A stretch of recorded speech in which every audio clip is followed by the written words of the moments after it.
उसके अंदर भगवत शक्ति आ गई है, इसलिए वो सेवा कर रहा है। सेवा करना सबसे बड़ा पुण्य है। सेवा से अहंकार भी मरता है, सेवा से लोभ भी मरता है, और सेवा से मोह भी मरता है, और सेवा से क्रोध भी कम हो जाता है। सेवा करके तो देखो, झाड़ू लगाने से अहंकार मर जाएगा, और भोजन परोसने से अहंकार मर जाएगा, और धन सेवा में लगाने से लोभ मर जाएगा। और याद रखना, सेवा ही वह है जो मन की मैल को धोकर साफ करती है, इसलिए सेवा करो। मैं यहां देख रहा हूं बहुत लोग सेवा कर रहे हैं, 150-200 कार्यकर्ता है। हमारे डोंगरे जी ने बताया कि ऐसे नाम बोलना गुरुजी, समस्त क्षेत्रवासी और समस्त ग्रामवासी सेवा में लगे, ऐसा बोलता है। मैंने कहा लिस्ट दे देना, बोले लिस्ट वुस्ट कुछ नहीं, सब सेवा में लगे। वास्तव में हनुमान जी ने जब लंका जाकर वापस लौटे, हनुमान जी ने अपने साथियों को समुद्र के तट पर इधर ही बिठा दिया था इंडिया में, और कहा था जब मैं लौटूंगा तब साथ में चलेंगे। जब हनुमान जी लौटे सीता की खोज करके, तब समस्त अपने साथियों को लेकर के भगवान श्री राम के पास में पहुंचे। तो राम ने सबको साथ में लंका की तरफ से आता हुआ देख करके मुस्कुरा कर कहा कि सबको आशीर्वाद, सबको धन्यवाद। हनुमान जी का दिल गदगद हो गया। साथियों ने कहा कि मुझको इंडिया में समुद्र के किनारे तुमने क्यों बिठाया?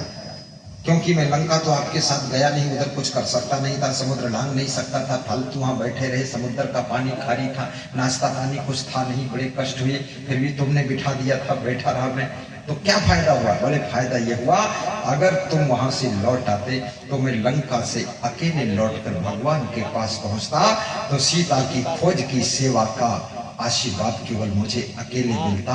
जब हम सब साथ में लौट कर गए तो भगवान ने सोचा सबने सेवा किया, सबको आशीर्वाद दिया। ऐसे डोंगरे जी ने कहा सबको आशीर्वाद दे दो। कोई 1-2 नाम की बात ही नहीं, बस ये समझदारी है। वास्तव में हमारे संतों में भी यही चलता है। कोई दक्षिणा देने आता, हमने कहा 25 संत है, एक जगह दे दो, बस सब बांटते रहते। हाँ, एक ढूंढ के 1 रुपया इसको दो, 54 इसको दो, 58 इसको दो। वो दूसरे में देखता ये 20 रुपया पाया, मैं 10 रुपया पाया, तो सोचता इसका रात में चुरा लूंगा, मैं ज्यादा क्यों पाया। छोड़ो झंझट, बकवास खत्म करो, एक जगह ले लो, बस बराबर हो गया। और नहीं मिलेगी तो मैं जिम्मेदार। अगर साधु संत को दक्षिणा मिले, किसी साधु की दवाई में इलाज में 5 लाख खर्च होगा तो मैं लगाऊंगा। मैं बिल्कुल हिम्मत के साथ कहता नहीं हूं, लगा चुका हूं। मैं सब साधुओं की पूरी जिम्मेदारी लेता हूं। जितनी मंडली हमारे साथ, सुई से लेकर के हवाई जहाज तक जिम्मेदारी, सब टोटल मैं जिम्मेदार। और मुझे बड़ा आनंद आता है, सबका भार लेने में ही हमको बड़ा भार नहीं, हमको लगता हमारे लिए त्योहार है। लोग कहते हम पर भार पड़ेगा, हम कहते हमारे लिए तो त्योहार हो गया। जितना हम भार लेंगे उतना हमारी बुद्धि बढ़ेगी, और दिल हमारा देवालय बनेगा, और मन हमारा मंदिर बनेगा। हम सबकी जिम्मेदारी ले लेते हैं, और मेरे को अच्छा लगता है। मैं तो कुर्सियों की भी जिम्मेदारी लेता हूं। ये जो कुर्सी है सीधी लगनी चाहिए, वहां से फोन करके बताता हूं ऐसे लगाना, वैसे लगाना। और फिर यहाँ मैं आया तो फोटो उल्टम पलटम लगा था, तो एक आदमी भेजा, तो उसने फाड़ कर चिट्ठी देखो सब में लाल बांध दिया ना, कि बार बार इधर उधर लुढ़कता है, बांध दे। ये हमने बंधवाया। तुम ये मत समझना खाली प्रवचन देते गुरुजी, हम तुम्हारा चश्मा भी देखते कहाँ लगा है, सीधा करो। हाँ, पूरा ध्यान रखता हूं। और इसी से जो व्यक्ति सबका ध्यान रखता है वो महाबुद्धिमान बन जाता है, और जो केवल खुद का ध्यान रखता है वो मूर्ख बन जाता है। खुद का ध्यान रखने का अर्थ है तुम जानवर हो। जानवर केवल खुद का ध्यान रखता है, दूसरे का ध्यान नहीं रखता। खुद का ध्यान जो रखे वो जानवर की श्रेणी में है, और जो सबका ध्यान रखे वो भगवान की श्रेणी में है। भगवान बनना है तो सबका ध्यान रखो, सबका ख्याल रखो। पराया दर्द अपनाए उसे भगवान कहते हैं।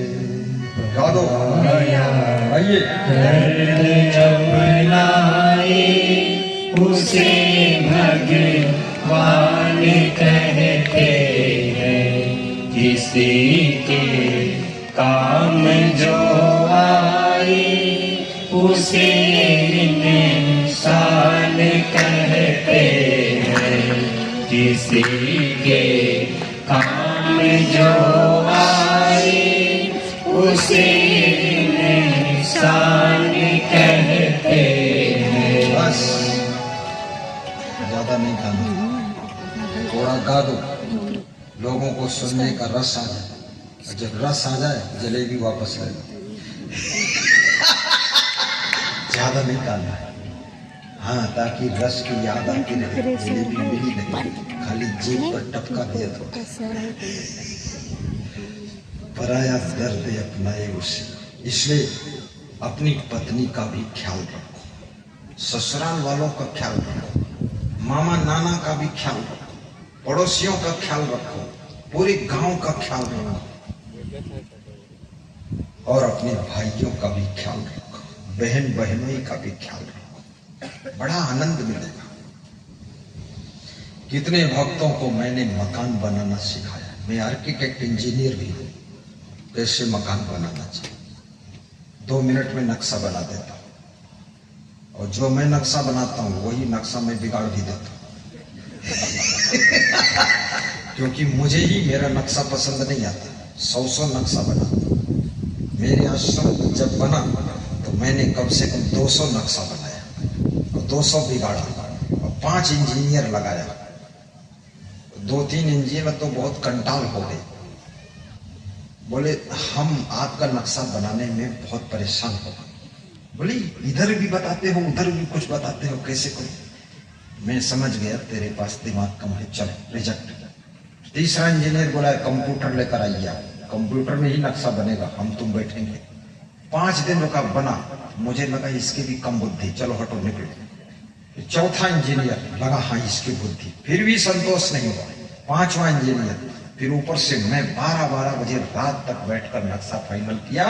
ऐसा आश्रम बना है, कैसा बना है, जैसा बना है वैसा बना है, लेकिन ऐसा बना है कि अनोखा आश्रम बना है, अद्भुत आश्रम बना है।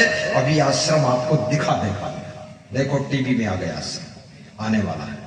ये आश्रम है, कितनी बड़ी जगह है पता है आपको? केवल और केवल 2500 स्क्वायर फीट में 22 कमरा बना हुआ है। बड़े बड़े हॉल भी बने हुए, अटैच लेट बाथ भी बने हुए, और सीढ़ी फर्स्ट क्लास बनी हुई है, सब एक साथ। कभी मकान बनाना, बाथरूम की छत नीचे मत ढालना, कमरे के छत के बराबर छत डालना। अगर नीचे ढाल दिया क्या होगा कि बाथरूम में गैस बनेगी, बदबू आएगी, दम घुटेगा, एयर नहीं मिलेगी, ऑक्सीजन नहीं मिलेगा। ऊंचे से ढालो। बाथरूम की छत के ऊपर सामान रखने की कोशिश मत करो। सामान रखने के लिए हर कमरे में पूरा नीचे जमीन से लेकर ऊपर तक अलमारी बनाइए। और बाथरूम, जाजरूम ज्यादातर कमरों में अटैच बनाइए, ताकि बहू बेटे अंदर ही फ्रेश हो रहे, सास ससुर अंदर ही फ्रेश हो रहे। कपड़े धोने का टाइम नहीं, अपने बाथरूम में बाल्टी भर के रख दो, बात को धो लेंगे, चलो निकलो बाहर काम करो। और सीढ़ी भी साथ में, वो मजबूत होती है, 7वीं सीढ़ी, और अंदर से सीढ़ी अलग, बाहर से सीढ़ी की जरूरत नहीं। एक गेट बंद करो, सब पूरा कंट्रोल होगा। बाहर से सीढ़ी दोगे, ऊपर से चोर चढ़ गया जाकर, चोर के चढ़ने का कोई उपाय नहीं होना चाहिए। खिड़कियां बड़ी बड़ी लगाओ, सुंदर खिड़की, लकड़ी की खिड़की हो, उसमें कांच लगी हो, ताकि कांच से लाइट आए। जालीदार खिड़की अलग से लगाओ, जालीदार खिड़की अंदर और कांच वाली बाहर, ताकि जब खोलना चाहो खोल भी सको। और कांच की खिड़की बाहर से चमकती, अगर बाहर जाली लगा दिया तो बदसूरत लगेगा। अंदर जाली वाली खिड़की और बाहर कांच वाली खिड़की, और कांच भी लगाइए तो काले रंग की कांच, ब्लैक रंग की, और कोई रंग मत चुनो, वो सबसे सुंदर लगेगा। और खिड़की के ऊपर छज्जा निकालिए ताकि बौछार ना आए। देखना डिजाइन क्या है। आश्रम का दर्शन करा दो संत जी, धर्मेश दास। हाँ डालिए, दिखाइए, देखिए, लोग देखेंगे आश्रम। इस टीवी में तुमको दिखेगा, उस टीवी में उनको देखेगा, सामने टीवी में हमको दिखेगा। देखिए आश्रम, देखिए ये जहां कांच ताला लगा, ये सीढ़ी है, पूरा सीढ़ी वही चली गई चौथी मंजिल तक।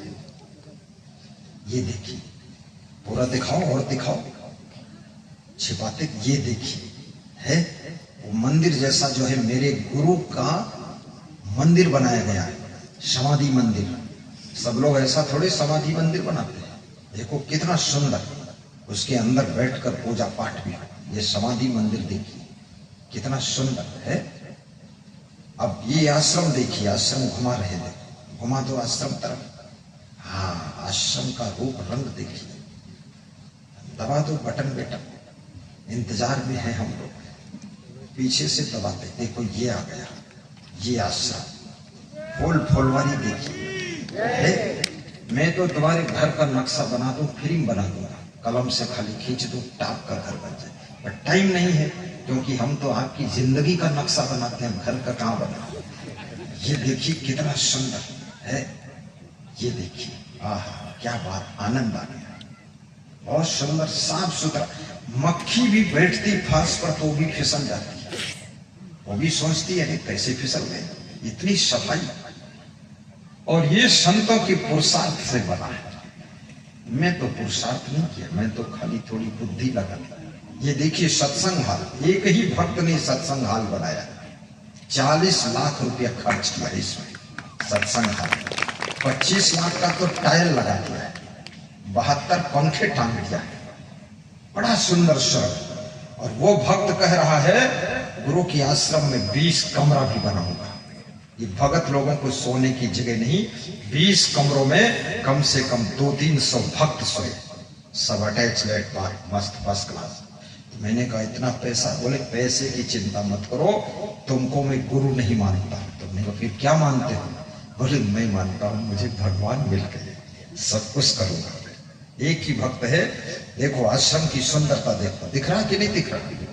ये देखिए क्या डिजाइन है, अरे जंतर मंतर किया गया है। तुम भी घर बनाना ऐसा ही बनाना, बहुत ज्यादा फैलाना नहीं, नीचे जगह छोड़ के रखो। सड़क से सामने भी छोड़ो जगह, बाउंड्री खींच दो 5 फीट ऊंची, गेट चौड़ा लगा दो, सब गाड़ी घुस जाए।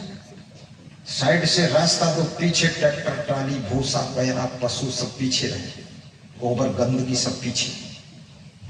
सामने फूल फुलवारी लगा दीजिए, बढ़िया फर्स्ट क्लास। कार खड़ी करिए सामने पोर्च बड़ा बनाइए, कोई मेहमान आए बैठे।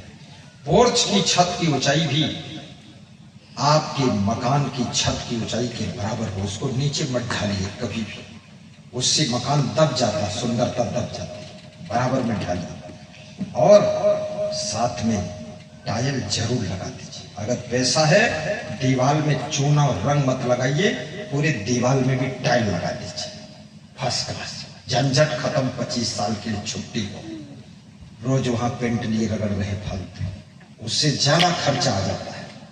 सस्ता ही टाइल लगा दो, चमकेगा सुंदर।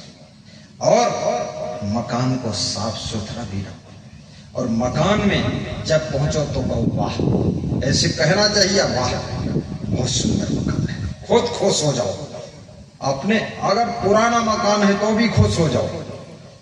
जैसी पत्नी है उसको देखो, अपनी पत्नी को खुश हो जाए, क्या मेरी पत्नी टाप की है, बस चाहे जैसी हो लेकिन है तो तुम्हारी। ऐसे खुश हो जाओ, अपने पति को देखकर खुश हो जाओ, अपनी गाड़ी को देखकर खुश हो जाओ। मैं तो अपनी गाड़ी रोज देखता खुश हो जाता हूँ, हाँ बहुत बढ़िया मेरी गाड़ी। जबकि मेरी गाड़ी से और बहुत अच्छी अच्छी गाड़ी आती है, तो उससे क्या लेना देना, मेरे को तो मेरी गाड़ी में बैठना है, तो अपनी गाड़ी में ही खुशी होना चाहिए। बहुत स्त्रियां बहुत सुंदर सुंदर है, मुंह बना बना के बैठती, सुंदर लाल रंग ओठों में लगाती है, और गाल में लाल, ओठ में लाल, पेट में लाल, और अंगुली में लाल, टांग में लाल, लाल में लाल, महाकाल पैदा हो। लेकिन उस लेडीज से क्या लेना देना, आपके काम तो आपकी पत्नियां हैं, तो अपनी पत्नी को देखकर खुश होइए। और अपनी पत्नी को धन्यवाद दीजिए, वाह बहुत अच्छा। हम तो अपने साधु को भी धन्यवाद दें, वाह बहुत अच्छा, साधु हमारा अच्छा है, क्योंकि वही साधु हमें जल पिलाएगा जो पीछे खड़ा, भले वो चेहरे से चाहे सुंदर चेहरे से क्या हमको लेना दे, वो प्रेम है, उसको प्रेम है, वही हमको चाहिए जो हमारा चेला बन गया, और उसको भी हम जैसा गुरु चाहिए जो उसका गुरु बन गए। अपने गुरु में संतुष्ट रहो, अपनी गाड़ी में, अपने मकान में, अपनी दुकान में, अपने पति में, अपनी पत्नी में, अपने माँ में, अपने सास ससुर में, अपने बाप में भी संतुष्ट करने की कला यदि है। संतोष केवल खाने पीने में संतोष नहीं होता है, सब परिवार के बीच में, सदस्यों के बीच में, मकान में भी संतोष रखना चाहिए, और जहां जहां संतोष है वहां वहां सुख का सागर लहराना शुरू। बोलिए सद्गुरु भगवान की जय। तुम्हारी पत्नी से सुंदर पत्नी विश्व में कहीं नहीं, ये विश्व सुंदरी है, क्योंकि सवेरे उठती है 5 बजे, झाड़ू लगाती है, फिर गोबर से लीपती है, फिर रंगोली बना देती है, फिर भैंस को चारा दे देती है, फिर तुम्हारे लिए चारा बना देती, नाश्ता तैयार कर देती, तुम भी खा लेते हो, और फिर तुम नए कपड़े पहनकर निकल जाते हो, फिर दिन भर घर में सब बर्तन मांजती, धोती, सब काम करती है। इतने काम के लिए नौकरानी लगाओ तो 50,000 रुपया महीना देगी, और 5 रुपये भी नहीं दे पाते हो, रोज बताते हो गरीबी है, पैसा नहीं है, पैसा नहीं, फिर भी तुम्हारे साथ रहती, भागती नहीं, ये कम है, इसलिए यही बीबी अच्छी है, इसी को धन्यवाद। हर पति चिल्लाता रहता बजट फेल है, बजट फेल है, पत्नी खुश होती बजट फेल है, कम से कम तेरी खोपड़ी तो नहीं फेल है। तो ये हमेशा खुश रहो, अपने शिष्य में भी खुश रहो। कौन मिलेगा शिष्य ऐसा? कोई मिलने वाला नहीं। कितने गुरुओं को कोई शिष्य से मिले ही नहीं, ना कुछ नहीं, अकेला बस वो स्वयं गुरु है, स्वयं शिष्य, झंझट खत्म। और कितने शिष्यों को कोई अच्छा ठीक ठाक गुरु भी नहीं मिला, गुरु भी खतरनाक मिला, अड़बड़ बड़बड़ बड़बड़ बड़बड़ बोलता रहता। गुरु जो मिला है वही गुरु तुम्हारे लिए भगवान है। शिष्य जो मिला है वही शिष्य महान है। उसी शिष्य में खुशी मनाइए, हर समय मुस्कुराइए। उसी घर में, अभी मैं जिस कमरे में सोया हूं, पुराने मॉडल का कमरा है, उसकी छत में सफेद कपड़ा लगा दिया गया, खिड़कियों में सफेद कपड़ा, और सब फिट कर दिया गया, बढ़िया सुंदर बिछा दिया गया। तो मैं तो खुश हो गया, इतनी बढ़िया नींद आती है। उस कमरे में क्या दीवार के भीतर खोपड़ी घुसाना है क्या? उसी में हम खुश हैं। जो लगा है बेड, उसी में ओढ़ लेता हूँ, सो जाता हूँ, सुखी रहता हूँ। और मच्छर 2-4 आता है तो मच्छरदानी लगा देता हूँ। और अभी हमारा एक संत, जो सबसे छोटा संत है, जिसको मैं सोचता हूँ कम बुद्धि, वो जब वहां से मैं विदा हो रहा था यहाँ के लिए, तो उसमें ऑल आउट लगा दिया। तो मैंने कहा ऑल आउट, मैं तो जा रहा हूँ, क्यों लगा दे? बोले आप जा रहे हो, ऑल आउट लग जाएगा तो मच्छर भी चले जाएंगे, तब जब आप आ जाओगे तो ऑल आउट बंद कर देंगे ताकि गंध न आए। सब होशियार, ऐसे चतुर चेला। इसलिए अपने बेटे में भी खुश रहो, अपने माँ बाप से भी खुश रहो। खुश रहने के लिए आपके पास में विवेक चाहिए, और जिनके पास में विवेक है उनको कांटों में भी खुशबू आती है, और जिनको विवेक नहीं है उनको फूलों में भी बदबू आती है। इसलिए याद रखना, विवेक पूर्वक जियो तो सब जगह सुख ही सुख।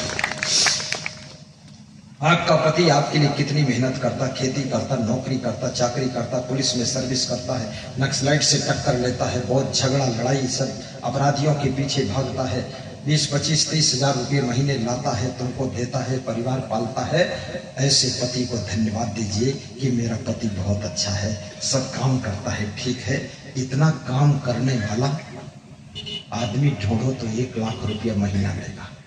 मेरे जैसा गुरु अगर ये लोग ढूंढे, चेला लोग, 20 लाख रुपए महीने से कम में नहीं। मैं तो 1 करोड़ रुपया महीना दूंगा, क्योंकि मैनेजमेंट हाईटेक दिमाग, तो ऐसे थोड़े 10 रुपये में काम करूंगा।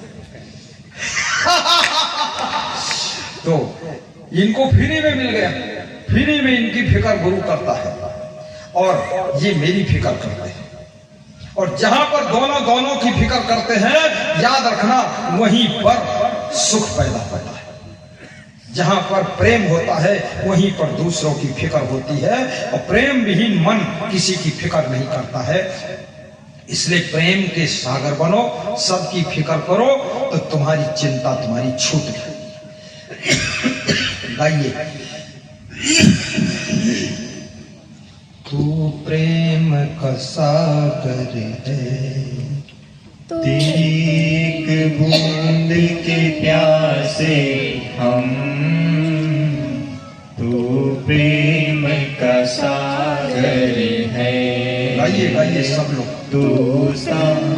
तू ज्ञान का सागर है। तेरी एक बूंद के प्यासे हम, लौटा जो दिया तूने, लौटा जो दिया तूने। चले जाएंगे जहाँ से हम, तू प्रेम का सागर है। घायल मन का पागल पंछी, उड़ने को बेकरार, उड़ने को बेकरार। आँख है धुंधली, पंख है कोमल, जाना है सागर पार, जाना है सागर पार। अब तू ही से समझा, अब तू ही से समझा। राह भूले थे कहाँ से हम, तू प्रेम का सागर है। तू ज्ञान का सागर है। तेरी एक बूंद की प्यासे हम, तू प्रेम का सागर है। इधर जिंदगी झूम के गाए, उधर है मौत खड़ी, उधर है मौत खड़ी। कौन क्या जाने कहाँ है सीमा, उलझन आने पड़ी, उलझन आने पड़ी। कानों में जरा कर दे, कानों में जरा कर दे। आए कौन दिशा से हम, किया कौन दिशा से हम, तू प्रेम का सागर है। तू ज्ञान का सागर है। तेरी एक बूंद के प्यासे हम, लौटा जो दिया तूने, लौटा जो दिया तूने। चले जाएंगे जहाँ से हम, तू प्रेम का सागर है। तू प्रेम का सागर है। बोलिए सदगुरु भगवान की जय, सदगुरु कबीर साहिब की जय। सदगुरु कबीर साहिब कहते हैं कि परमात्मा तुमसे बाहर है। इस आत्मा के रूप में परमात्मा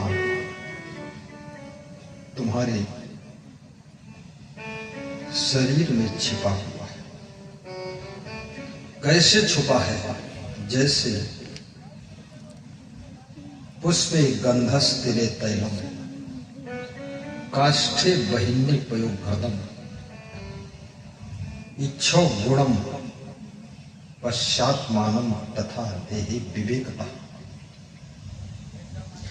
जैसे पुष्प के अंदर गंध है लेकिन आंखों से दिखती नहीं, पुष्प के भीतर छुपी हुई, सूंघने से पता चलता है। पुष्पे गंधस तिले तैलम, जैसे तिल के अंदर तेल है, हाथ से तिल को छुओ, तेल तुम्हारी अंगुलियों में लगता नहीं, लेकिन तिल के भीतर तेल है। यदि तिल के भीतर तेल ना होता तो इस पेलर में पेरने से तिल से तेल कैसे निकलता? जैसे तिल में तेल है, आंखों से दिखता है, जब इस पेलर में पेरते हैं तब निकल कर बाहर। ऐसे साधना के इस पेलर में जब तुम स्वयं को गुजारोगे तो ये आत्मा रूपी परमात्मा का एहसास होगा। पुष्पे गंधस तिले तैलो काष्ठे बहिन्नि पयोघृतम, जैसे लकड़ी के अंदर आग है, लकड़ी को छूने से हाथ नहीं जलता, लेकिन लकड़ी पर लकड़ी रगड़ो घिसो आग पैदा हो जाती। यदि आग उसमें थी नहीं तो आग पैदा कहां से? ऐसे ही तुम्हारे अंदर ही आत्मा रूपी परमात्मा है, पर अपने को साधना में तपस्या में घिसो, थोड़ा रगड़ो, रगड़ी मारो, तो तुमको अपनी आत्मा में ही परमात्मा का एहसास होगा। पयोघृतम, जैसे दूध में घी, पैमाने दूध होता है, लेकिन दूध में हाथ डालो तो घी नहीं मिलता है, पर दूध को मथने से घी निकलता है। यदि उसमें घी ना होता तो मथने से भी घी कैसे निकलता? ऐसे ही तुम्हारे भीतर ही वो आत्मा रूपी परमात्मा है, लेकिन तुमको थोड़ा सत्संग करके मथना पड़ेगा। जब मंथन करोगे तभी तुमको फील होगा कि हमारे अंदर ही आत्मा रूपी परमात्मा है। इच्छो गुणम, जैसे इच्छो माने होता है गन्ना, जिसको सीढ़ी बोलते, गन्ने के अंदर गुड़ है, शक्कर, पर आंखों से दिखती नहीं शक्कर की गोरी उसमें, परंतु जब गन्ने की पेराई होती है, शुगर फैक्ट्री में गन्ना जाता है, तो उसी गन्ने से शक्कर निकलकर बाहर। ऐसे ही सदगुरु की साधना की फैक्ट्री में जब तुम जाते हो तब तुम्हारे भीतर से आत्मा रूपी परमात्मा का ज्ञान निकल कर आता है, तभी वो ज्ञान निकलता है। बोलिए सदगुरु भगवान की जय। इच्छो गुणम तथा देहे पश्चात माना विवेक, पश्चात माना यानी दिखता है आत्मा, पश्चात माना ये आत्मा दिखता है। इस देह में विवेकता, विवेक की आंखों से, बिना विवेक के दिखता है, और विवेक बिना सत्संग के होता है, और सत्संग बिना पुण्य के मिलता है, और पुण्य आपको करना है। तुम कितने पुण्य आत्मा हो जो तुमको सत्संग मिला है। पुण्य पुंज बिनु मिलहि न संता, सत्य संगत संस्कृत करयंता। पुण्य पुंज बिनु मिलहि न संता, सत्य संगत संस्कृत करयंता। बड़े भाग्य पाइय सत्संगा, बिनहि प्रयास होहि भव भंगा। बिनहि प्रयास होहि भव भंगा। सब सुंदर सब बिरुज शरीरा, सब गुण विधन भी अति धीरा। भक्ति स्वतंत्र सकल सुख खानी, बिनु सत्संग न पावहि प्राणी। अति गुरु कृपा जाहि पर होई, पावते यही मार्ग सोई। अति गुरु कृपा जाहि पर होई, पावले यही मार्ग सोई। मंगल भवन अमंगल हारी द्रवहु दशरथ अजर बिहारी। मंगल मूल अमंगल दमनु सेवक सदन स्वामी आगमनो। बोलिए सदगुरु भगवान की जय। बोलिए संत भगवान की जय। कस्तूरी कुंडल बसे मृग ढूंढे वन माय। ऐसे घट घट राम है दुनिया जाने ना। हम में राम तुम में राम सब में राम। हे राम, आज व्यास गादी एक सूचना दे रही है।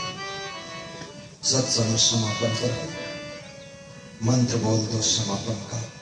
सर्वे भवन्तु सुखिनः सर्वे सन्तु निरामयाः सर्वे भद्राणि पश्यन्तु मा कश्चित् दुःखभाग् भवेत्। सुखी बसे संसार सकल दुखिया रहे न कोई। ऐसी मेरी भावना पूर्ण करो प्रभु सोई। शांति शांति शांति। नाना महाराज को विदा होने के लिए आज्ञा देता हूँ।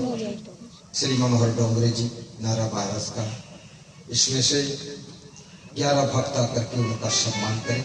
नारा महाराज का ये साहेब बंदगी वाले आइए।